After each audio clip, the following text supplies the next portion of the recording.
صدر محترم، قابل احترام اساتذہ حضرات اور پیارے ساتھیوں، السلام علیکم۔ آج یوم اساتذہ کے موقع پر ہمیں اس بات کا اعتراف ہے کہ اساتذہ ہی سماج و قوم کے اصل معمار ہیں، کیونکہ تعلیم گاہوں کی حیثیت سپلائی ہاؤس کی ہے، جہاں سے ہر شعبہ زندگی کو افراد فراہم کیے جاتے ہیں۔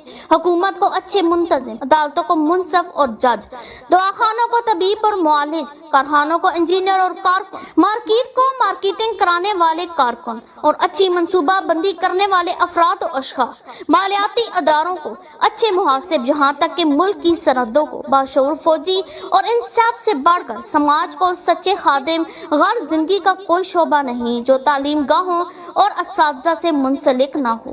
سامعین حضرات، اساتذہ کا منصب جلیل معمولی نہیں، وہ اپنی آنکھیں جلاتا ہے، دل و دماغ کو سلگاتا ہے اور اپنے مطالعہ کا حاصل ان کو سمجھاتا ہے جو سمجھنے کو تیار نہیں ہوتے۔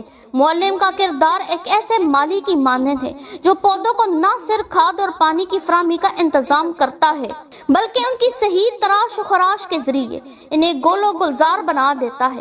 یہی بات انسانی پودوں پر بھی صادق آتی ہے۔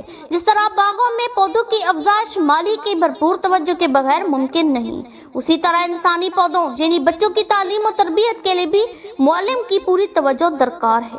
کسی نے کیا خوب کہا ہے، ماں باپ اولاد کو عرش سے فرش پہ لانے کا ذریعہ بنتے ہیں اور استاد ان بچوں کو تعلیم و تربیت کے ذریعے فرش سے عرش پر پہنچا دیتا ہے۔ میں اپنی تقریر کو ان اشعار سے ختم کرنا چاہوں گی۔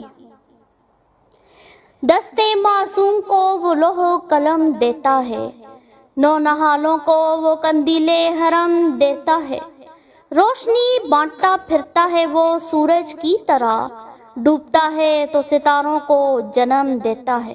آپ کی سماعتوں کا شکریہ۔